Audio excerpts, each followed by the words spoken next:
chers compatriotes, voici plus d'un acte du 15 août illumine chaque année notre conscience citoyenne et magnifie notre lutte pour la liberté, la justice et la paix. Ainsi, s'impose à nous tous l'impérieux devoir de mémoire sous le sceau des valeurs cardinales de la République. L'unité, le travail et le progrès. Au-delà des hommes qui font l'histoire, survivra à jamais le Congo éternel. En cela, la commémoration du 58e anniversaire de la fête nationale de notre pays est avant tout un haut moment d'hommage au père de l'indépendance, en célébrant la souveraineté de notre État. Ayons une pensée profonde pour tous les martyrs de la République, de ces immortels, tirant parti de leur combat exemplaire pour le Congo. Au rythme de la congolaise, notre hymne national. Positivons la richesse de nos différences, la diversité des cultures et la pluralité de nos opinions. J'adresse mes sincères remerciements à notre peuple pour son sens de responsabilité et la foi en sa patrie. Que les forces vives de la nation trouvent ici la constance de notre engagement irréversible pour le dialogue, la tolérance, le respect de l'autre et le culte du travail bien fait. C'est également le moment de rendre de nouveau honneur à la force publique, à ces hommes et ces femmes qui servent parfois leur pays dans des conditions extrêmes, y compris au sacrifice de leur vie. Mes chers compatriotes, la paix reste notre credo majeur. La construction de la nation en dépend largement. Le développement de notre pays en est fondamentalement tributaire. C'est pourquoi je salue le retour progressif de la paix dans le département du Poul. La paix sans laquelle rien de durable ne peut se réaliser. La signature le 23 décembre 2017 à Kinkala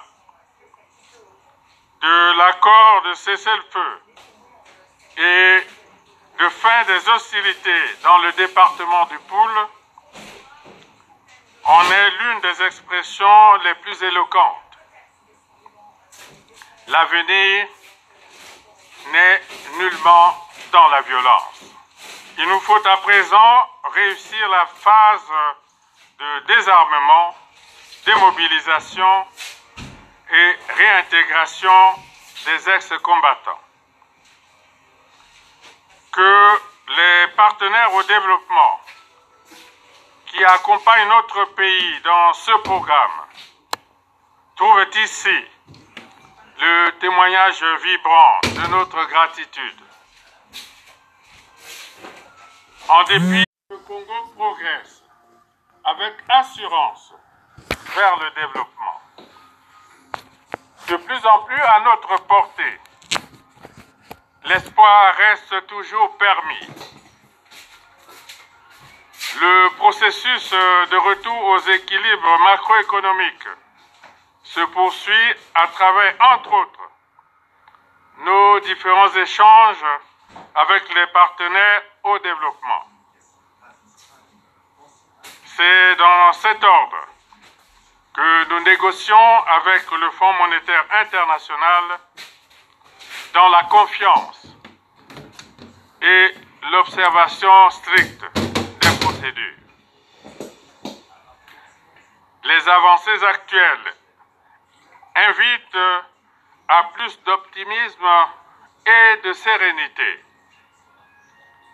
Nous espérons parvenir à un accord qui contribuera sensiblement à améliorer la situation de nos finances publiques et de l'économie nationale. Nos remerciements s'adressent à tous les acteurs qui soutiennent le Congo dans ce processus. À l'évidence, cet accord accroîtra la crédibilité de notre pays sur le plan extérieur. Mais il ne saurait constituer une finalité. Le programme national de développement 2018-2022 définit les séquences de notre marche vers le développement pour cette période. Rien ne peut être acquis a priori. L'histoire des peuples n'est jamais linéaire. Au prix d'efforts persévérants et opiniâtres, nous vaincrons les obstacles susceptibles d'entraver nos ambitions. Malgré l'adversité des temps, nos performances se redressent peu à peu dans certains secteurs. Le Congo est bien loin de la banqueroute. Il tient ses engagements autant que ses ressources le lui permettent. Par la force du dévouement, nous initions des réponses aux contraintes en présence. Face aux insatisfactions diverses, nous devons privilégier un comportement porté par l'espérance et la conviction d'un avenir prospère. Dès lors, j'en appelle à une plus grande discipline pour donner le meilleur de nous-mêmes au sursaut salutaire de notre pays. Nos atouts sont effectifs. L'homme reste le levier le plus essentiel.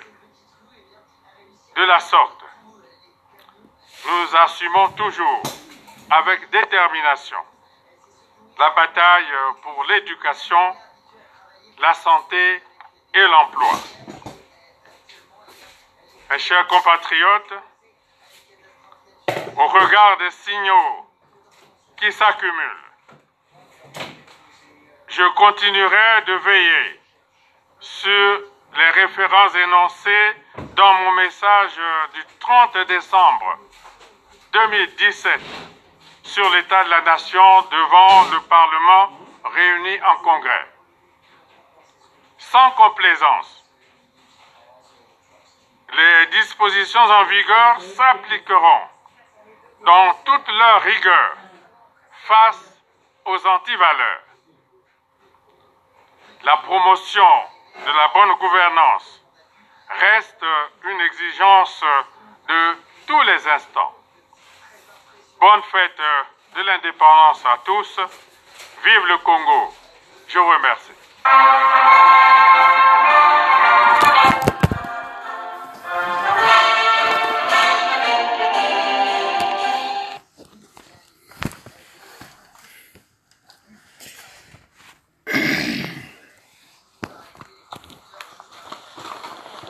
Bonsoir tout le monde. Bonsoir pour ceux qui ont pris la peine de me suivre. Je sais qu'il se fait tard. Bon, j'ai voulu faire suivre certains, donc c'est une fois de plus un discours sans espoir d'une personne butée.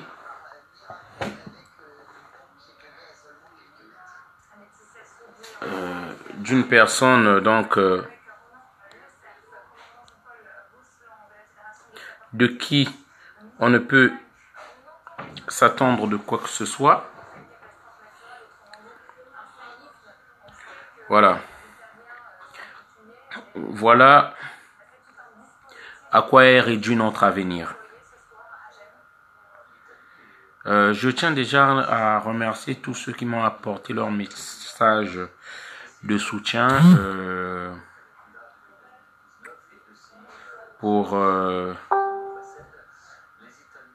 par rapport à mon état de santé, un peu de malaise que j'avais ces jours-ci.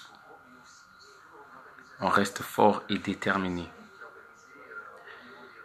Je suis encore avec vous pour longtemps.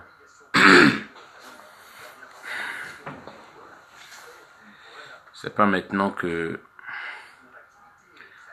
le mal va nous terrasser et aura raison de nous. Alors, chers amis congolais,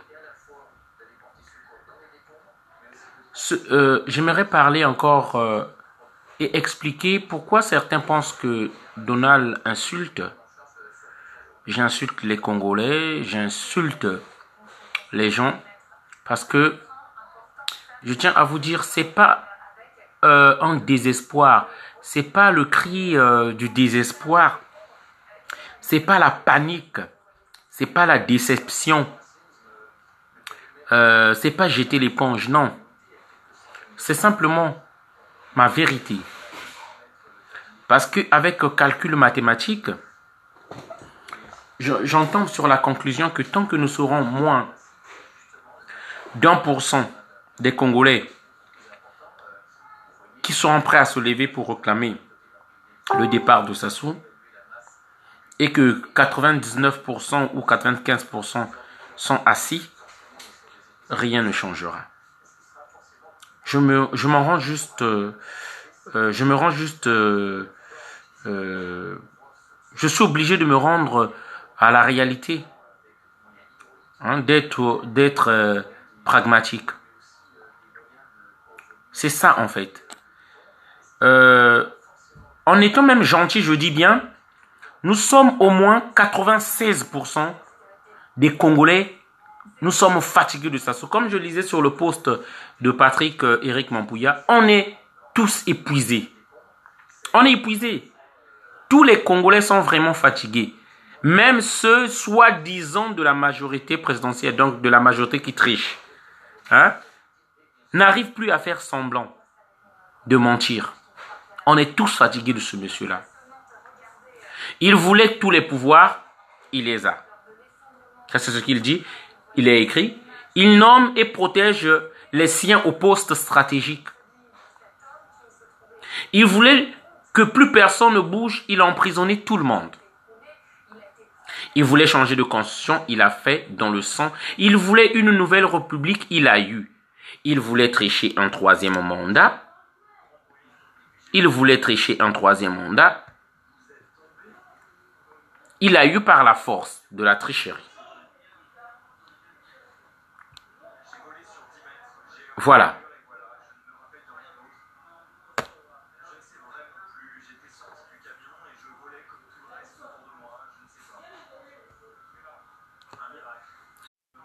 Il voulait un gouvernement d'action, il a nommé. Et pourtant, rien ne se passe bien, au contraire, dans le pays. Rien. Pour certains Congolais, vous pensez qu'on est en train de négocier avec le FMI qui va nous donner l'argent, c'est bien non. Il a mis le pays en régime d'austérité. C'est le FMI qui doit nous donner notre budget. qui doit dire que là, vous aurez que tant pour cent. Sur l'éducation, nous allons faire des mesures drastiques. Là, vous ne verrez plus ceci. Où est parti tout l'argent qu'on a donné au pays? Où est parti l'argent des futures générations?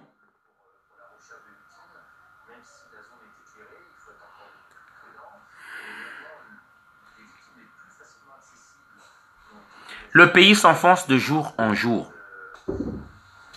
Pourquoi j'insulte les Congolais? Parce que le Congolais lui-même, il est complice de ce qui se passe au niveau du pays. Il y a certains Congolais qui veulent même laisser tomber parce que la France doit décider. La France va décider quoi? L'Élysée est responsable de ce que nous vivons. Et ça, je veux que ça entre dans la tête de chaque Congolais. La politique de l'Élysée, si nous en sommes là, c'est à cause de la politique de l'Élysée.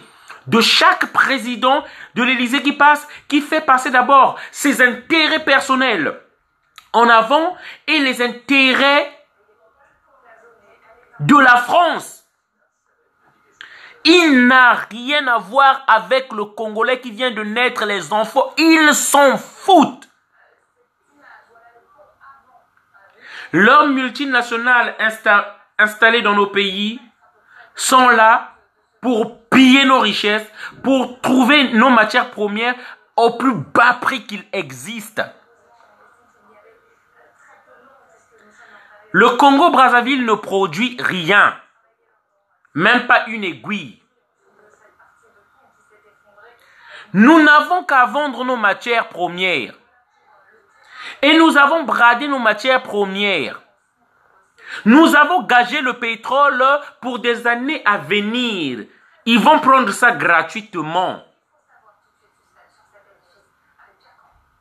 Toi et moi, on ne va pas bénéficier. L'argent qu'on nous a prêté, soi-disant lorsqu'on va dire pour arranger vos routes, les infrastructures, nous avons vu bouillir. Regardez le stade, nous avons toutes les preuves de la mauvaise gouvernance. Mais il ne compte que sur le silence des Congolais. Il ne compte que sur l'indifférence, la lâcheté des Congolais. Je sais, hein, il y en a beaucoup, vous êtes nombreux à savoir et à dire que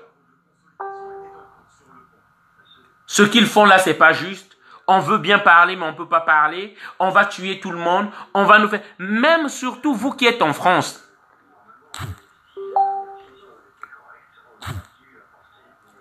Surtout vous qui êtes en France.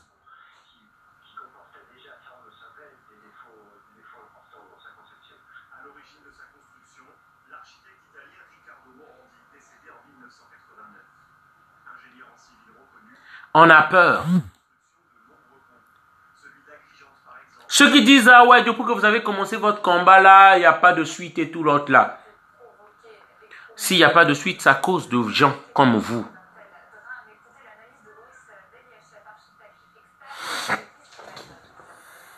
Je tiens à dire aux amis, parce qu'on ne peut pas dire, on est vraiment bloqué parce qu'on ne peut pas dire beaucoup de choses au téléphone.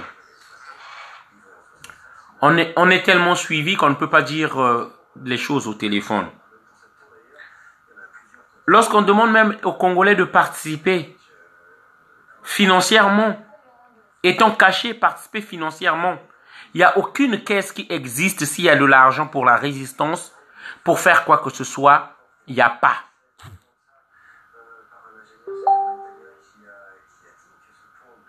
Où est-ce que nous irons? Qu'est-ce qu'on veut faire de notre pays? Le Congolais n'a plus d'orgueil. On ne peut pas se vanter devant un pays d'Afrique qu'on est mieux que vous. On ne peut pas se vanter. Les médiocres, les pourritures, les chiens, les vendus, les idiots comme les Sassou Nguesso sont au pouvoir. Et il va nous mettre le plus idiot des fils des dirigeants Kiki Nguesso bientôt au pouvoir. Celui qui n'a passé son temps qu'à coucher avec des femmes. En fait, le Congolais, je me dis que on ne sait plus comment c'est gosiller. Tu vas parler 100 fois, 1000 fois. Le Congolais va rester dans sa peur. Le Congolais ne changera pas. Il va rester dans sa peur. Il y a des gens qui restent déterminés. Il y a des gens qui croient encore à la victoire. Et moi, je dis que la victoire du peuple congolais viendra de nous-mêmes. Arrêtez de penser un seul instant que ça viendra de la France. Nous-mêmes, on est capables. Je dis, rien ne peut bouger si vous êtes moins d'1% qui ose faire une vidéo. Moins d'1% qui ose se lever. C'est normal que rien ne bouge. On est dans la diaspora. Donald parle pendant longtemps. Nous sommes nombreux à parler. On ne nous a jamais arrêtés. Mais les gens ont peur de prendre. Faites comme nous faisons. Prenez simplement votre voix parler. Faites les vidéos. C'est déjà le début de quelque chose. Lorsque l'autre va parler, toi tu vas parler, nous tous on va parler. Vous allez voir, les choses vont aller d'elles-mêmes, elles vont s'arranger. Vous allez voir que tout le monde va avoir le courage. Après, ça ne sera pas juste des paroles. Vous allez voir des gens qui vont se lever. Je suis content parce que je crois de tout mon cœur que les choses vont changer en Afrique en général. On a libéré Simone Gbagbo. Ouattara ne l'a pas libéré de lui-même. Il y a eu une pression. Il a libéré 800 autres prisonniers. C'est vrai qu'au Congo-Brazzaville, on s'attendait que monsieur parle des prisonniers politiques. Il sera contraint de les libérer. Il est en train de chercher encore à augmenter la pression, à chercher à jouer le dur. Congolais, comment on aime son pays? Comment on aime... Mais vous ne pouvez pas dire que j'aime le Congo, j'écris que j'aime... Non! L'Éthiopie a vendu des terres. Actuellement, ce qui est à la mode dans nos pays africains, on est en train de vendre les terres. Comme on sait qu'on n'a pas l'argent, comme on sait qu'on ne produit rien, on n'a pas le capital, on n'a pas des industries pour produire des biens ou des services à exporter à l'étranger. Nous sommes obligés de vendre les matières premières, nos ressources, les ressources de notre sous-sol, parce qu'on ne produit rien. Et lorsqu'on a tout vendu, comme ces gens-là sont des cupides, comme ces gens-là sont des méchants, comme ces gens-là sont des égoïstes, comme ces gens-là sont insatiables. Là, ils commencent à hypothéquer nos terres. Sassou ne vous dira pas quelle terre il a hypothéquée. Salut Chorina Somors. On fait avec, mon frère. Donc, c'est pourquoi je suis en train de dire, chers amis, je ne sais pas comment on va devoir parler pour que les gens comprennent l'heure est grave. Les Africains, en général, nous avons atteint un degré d'inconscience sans précédent. Et pourtant, c'est nous qui avons tout le matériel, l'utile qu'il faut pour être informés. Nos pères qui ont lutté pour sortir de l'esclavage, qui ont lutté pour sortir de la colonisation. Ils n'avaient pas le WhatsApp, ils n'avaient pas les Android, ils n'avaient pas les ordinateurs portables. Mais ils avaient un degré de conscience d'élévation. Qu'ils avaient compris qu'il fallait se battre pour leur liberté, qu'il fallait qu'ils se battent pour nous. Ils se sont dit que nos enfants ne vont pas vivre ça. Hein?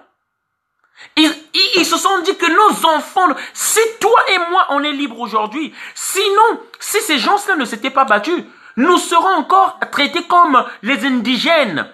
Le code de l'indigénat s'exercera encore chez nous. Que si tu n'as pas rempli ton panier de cacao cueilli, on te coupait le doigt ou le bras.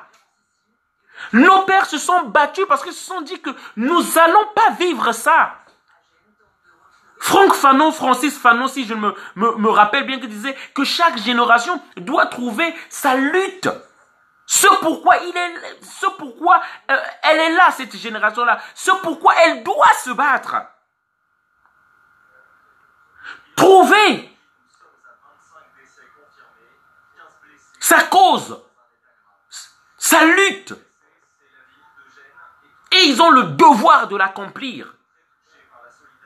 Nous, notre génération, en 30 ans, en 40 ans, Sassou a bien fait son travail. Oui, en vérité,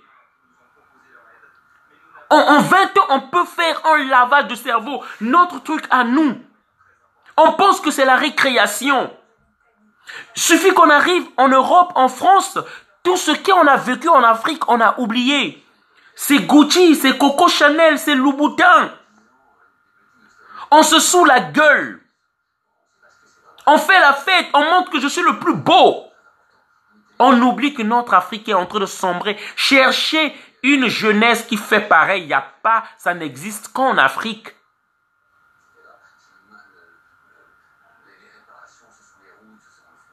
Voilà. C'est ce que dit Lanina Mazon Mantou. Chaque génération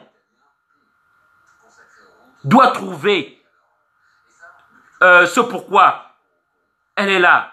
Sa cause, sa lutte. C'est l'honorer ou la trahir.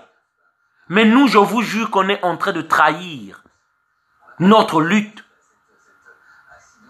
On est en train de trahir. Le Congolais, il faut lui faire 10 000 vidéos ou 1 million de vidéos pour qu'il prenne conscience. On n'est pas en train de prendre conscience. Que jusqu'à présent, on est encore à l'étape du constat.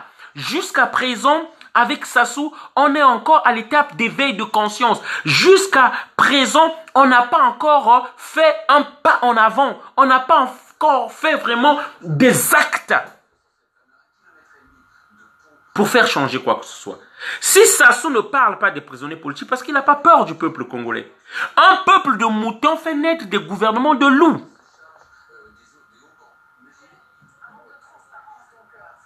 Chers amis, les vidéos que je fais là, c'est pas pour distraire les gens.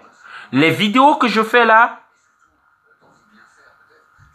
c'est pour vous dire, révoltons-nous, indignons-nous. Chaque Congolais doit faire quelque chose. Chaque Africain est appelé à l'éveil, à son devoir. C'est nous qui devons parler pour ceux qui ne parlent pas, qui sont en Afrique. C'est pourquoi, lorsque j'insulte, je n'insulte pas ceux-là qui font déjà quelque chose. Non. J'insulte ceux-là qui ont compris.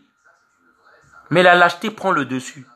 Aujourd'hui, c'est pourquoi je dis, il n'est pas question que d'autres se sacrifient, que la vie de Donald est moins encore que, ou plus importante que celle des autres Congolais. Aujourd'hui, si nous avons la liberté, si Sassou quitte, c'est un bénéfice à tous. Hein?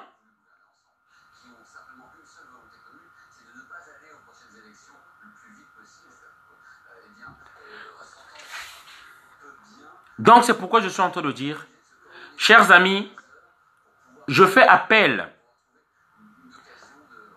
à ceux-là qui ont la même vision que moi, que ceux avec lesquels nous faisons cette lutte-là. On n'a pas besoin qu'on soit à 20, on n'a pas besoin qu'on soit nombreux. Lorsqu'on demandait qu'on ait une caisse, qu'on ait de l'argent, parce que vous ne pouvez rien faire sans argent.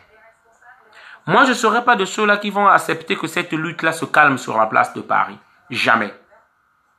Et de tout mon cœur, j'y crois que nous y arriverons, chers amis. Nous allons vaincre. Ne pensez pas que le silence, le calme qu'on a pris là, qu'on a renoncé et on va arrêter. Jamais on arrêtera. Ce qui est triste, parce que les Congolais, on vous connaît, les lâches. On vous connaît. Demain, c'est vous qui allez venir. Lorsque le Congo va se libérer, allez venir brandir que je suis autant Congolais que vous. On a tous les mêmes droits. On ne refuse pas qu'on a tous les mêmes droits. Mais c'est maintenant aussi, on a les droits et on a les devoirs. On n'a pas que les droits, on a aussi des devoirs pour notre nation. Moi, j'ai honte d'être Congolais aujourd'hui. Il n'y a rien qui fait la fierté d'être Congolais aujourd'hui. Je vous l'ai dit, les yeux dans les yeux. On ne peut pas parler devant une nation. Vous allez parler devant le Rwanda, mais le Rwanda ne pouvait pas parler devant le Congo-Brazzaville. Même l'Angola ne pouvait pas parler devant le Congo-Brazzaville. Même l'Afrique du Sud, nous, on a cotisé l'argent pour que Nelson Mandela soit libéré. On chantait à l'école Peter Botha Bikakwandi Nelson Mandela, Peter Botha laisse Nelson Mandela. Nous, on a cotisé pour l'indépendance de l'Angola. Nous avons été au Congo-Brazzaville, là je vous valorise notre pays. Nous avons été le premier pays à avoir une télévision en Afrique centrale. On avait des escadrons, des chasseurs de combat. Hein, le Congo. Massamba Deba, lorsqu'il quitte, il laisse plus de 145 entreprises qui fonctionnaient. Le Congo-Brazzaville. Nous avons le deuxième fleuve le plus puissant au monde. L'hydrographie marche, arrose tout le pays. Mais on n'a même pas. L'eau ne sort même pas dans les robinets. Mais c'est une malédiction. Notre problème, c'est ce chien. Notre malchance, c'est d'avoir rencontré comme compatriote Sassou Nguesso. Il n'y a pas d'autre solution. Je tiens à dire avant de terminer cette vidéo, chers amis, je sais que j'ai fait partie de ceux-là qui ont déçu certains dans le combat. Je le dis très humblement, par nos discussions, par nos disputes futiles, inutiles et stériles. Mais le Congo ne m'appartient pas. Le Congo ne m'appartient pas. Comme j'ai dit dans mes précédentes vidéos, aujourd'hui Donald ne se bat plus pour être chef ou quoi que ce soit. Non. Je me bats aujourd'hui, n'offusque que je rentre un jour dans mon pays, que je vois ce pays-là. C'est ça pourquoi je me bats aujourd'hui. Et moi, je tiens à vous dire, il n'y aura pas quelqu'un qui va chercher à être chef dans ce pays-là après Sassou Nguesso. Le Congo-Brazzaville est obligé de passer par une transition. Je dis bien c'est obligé.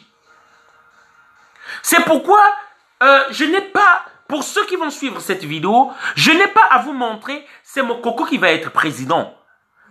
C'est un tel qui va être président après Sassou. Pour ceux qui ne comprennent pas encore, qui me suivent pour la première fois, j'aimerais vous parler de cette politique, de cette vision que j'ai du Congo. Le Congo de demain, peu importe comment on s'appellera, mais on s'asseyra. On parlera. Soit par un consensus, nous nous dirigerons vers une transition, soit par une majorité qui va l'emporter, on se dirigera vers une direction. Hein, chers amis? Le Congo de demain, je dis bien, la transition est obligatoire. Et avant la transition, nous passerons par soit la conférence nationale bis, ou nous passerons par les états généraux de la nation, peu importe le nom, un congrès qui regroupe toutes les forces vives de la nation. Lorsqu'on parle des forces vives de la nation, on parle des associations, on parle des partis politiques, on parle des personnalités influentes du Congo, des sages du Congo, des chefs coutumiers. On va se rassembler, on va s'asseoir et voir. C'est ça, on ne dit pas que le pouvoir doit venir au sud, à l'est, à l'ouest ou je ne sais pas dans quel pays. Non, on va s'asseoir et on va voir comment on va reprendre un nouveau départ. C'est pourquoi j'ai dit, y a-t-il plus de patriotes dans ce pays-là? Le Congo est en manque d'un coup d'État. Nous avons besoin d'un coup d'État urgemment. Urgemment, on a besoin d'un coup d'État au Congo. Je dis bien que aujourd'hui, notre pays, il y a au moins 3 choses qui retardent notre pays. Notre révolution, je veux bien dire. L'émancipation de nos idées. Il y en a de ceux-là qui pensent qu'il faut croiser les bras et Dieu va faire. Il faut juste croiser les bras, rien faire, Dieu va faire. Laissez Dieu dire son mot. Je vous dis, vous êtes des imbéciles et des idiots.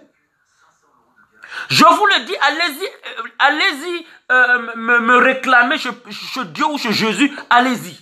Mais je vous dis, vous êtes que des naïfs, des ignorants, des imbéciles et des idiots. Vous qui pensez qu'il faut juste prier, s'agenouiller et le Congo va changer.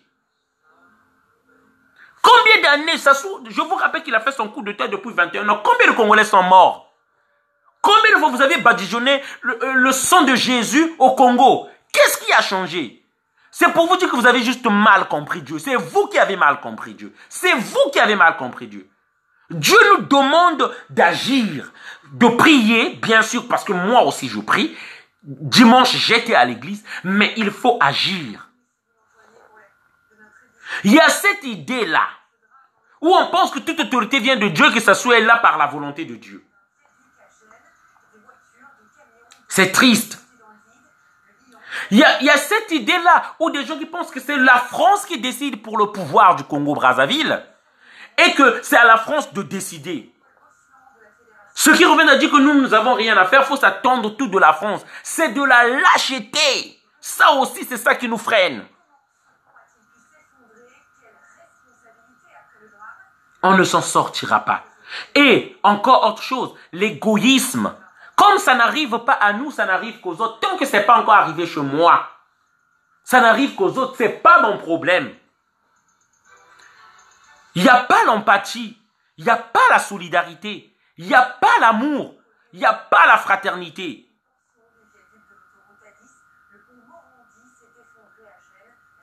Il n'y a pas l'amour chez les Congolais. Et ceux qui viennent encore nous diviser, c'est le régionalisme. Ces gens-là qui arrivent encore que je viens me battre pour ma région. Moi, c'est Willy Lynch. Je vous ai dit, lisez Willy Lynch.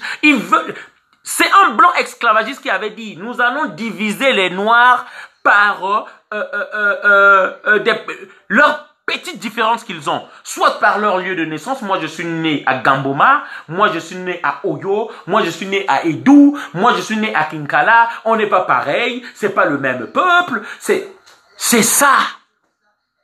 Nous allons les épouser par leur lieu de naissance. Tapez Google. William Lynch ou William Lynch. Ça s'écrit avec L-Y-N-C-H.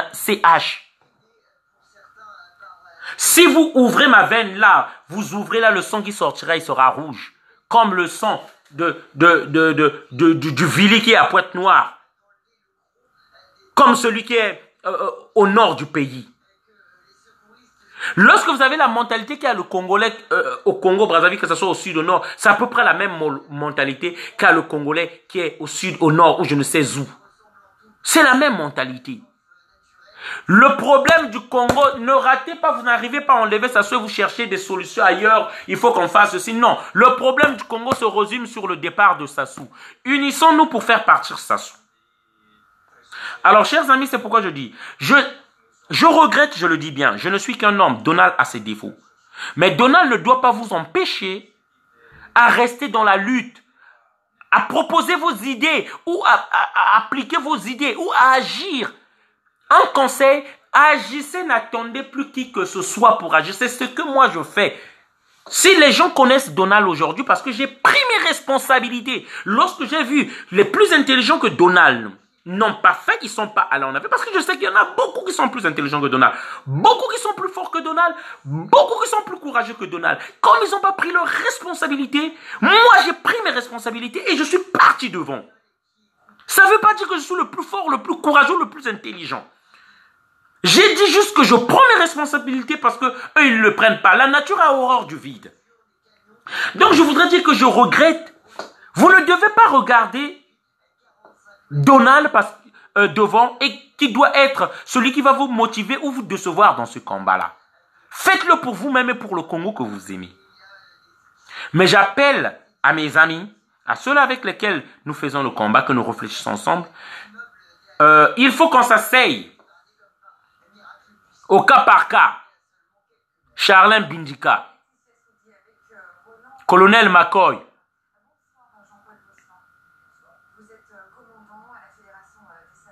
Toi-même, tu sais, je ne dis pas le nom, le guerrier. On n'a pas besoin qu'on soit 10 ou 20. Il faut qu'on s'asseye et qu'on remette des stratégies. Il faut qu'on s'asseye, qu'on remette des stratégies et des stratégies concrètes. Il n'est pas tolérable que nous nous endormons et que nous laissons tranquille Sassou Nguesso asseoir sur son pouvoir. Demain, le 15 août, il y a un meeting de la diaspora.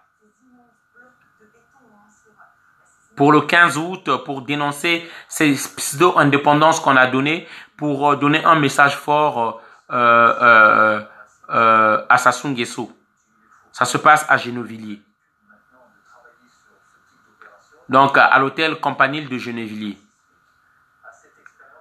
J'invite tout le monde de pouvoir s'y rendre. Voilà. Donc, chers amis, c'est pourquoi je suis en train de dire, rassurez-vous, je peux vous donner ma parole. Au nom des innocents qui sont morts au Congo, d'autres dont on ne connaît pas la tombe, au nom du sang innocent versé au Congo, ce sont-là qui disaient qu'ils ne faisaient même pas de la politique, ils voulaient pour eux vivre au Congo tranquillement, au pays de leurs ancêtres. Au nom de tous ces enfants morts à fleur de l'âge,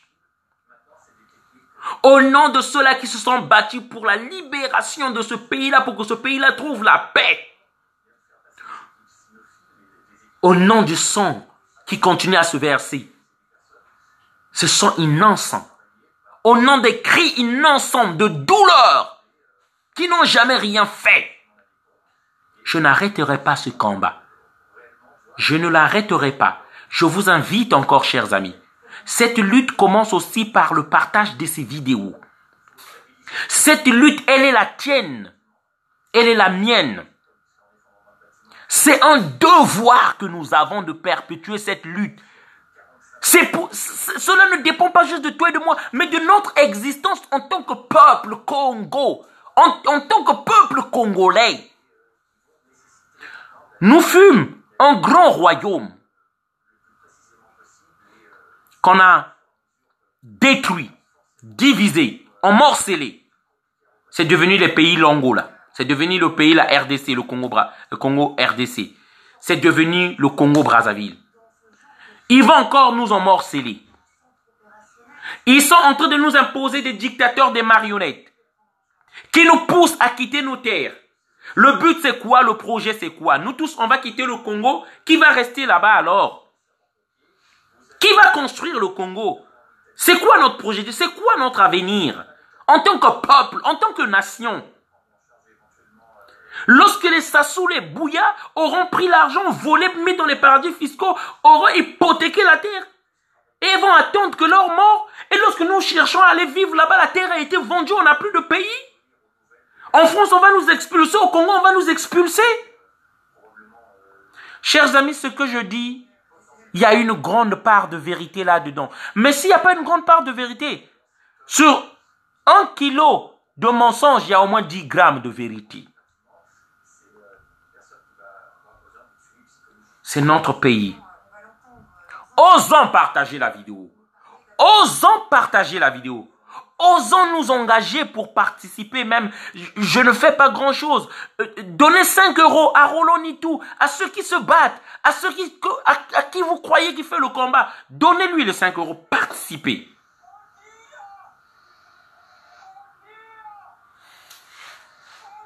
Voilà. Chers amis, je sais que comme me disent certains, Donald, tu vas finir par faire peut-être un AVC.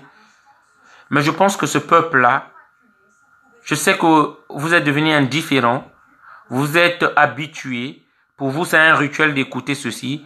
Ça rentre là, ça sort là, vous ne changerez pas. Pour vous, vous écoutez ça comme un théâtre.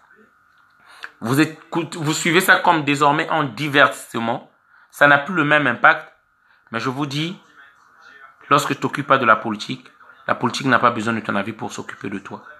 Aujourd'hui, la dette de Congo, ça nous concerne tous. Pour certains, ils pensent que c'est encore tout juste un rêve. Réveillons-nous, chers amis. Je ne crie pas au désespoir ou je panique, non. Je suis dans mon combat. Je suis dans mon combat et je continue mon combat comme depuis le premier jour. Je ne pense pas repartir au Congo maintenant. Et je m'en fous. Ce qui m'intéresse aujourd'hui, c'est faire cette lutte-là. Peu importe le temps, peu importe quoi que ce soit, mais nous continuerons. Merci pour ceux qui ont partagé déjà cette vidéo-là. Vous participez à la lutte. Voilà. Merci encore. On est ensemble.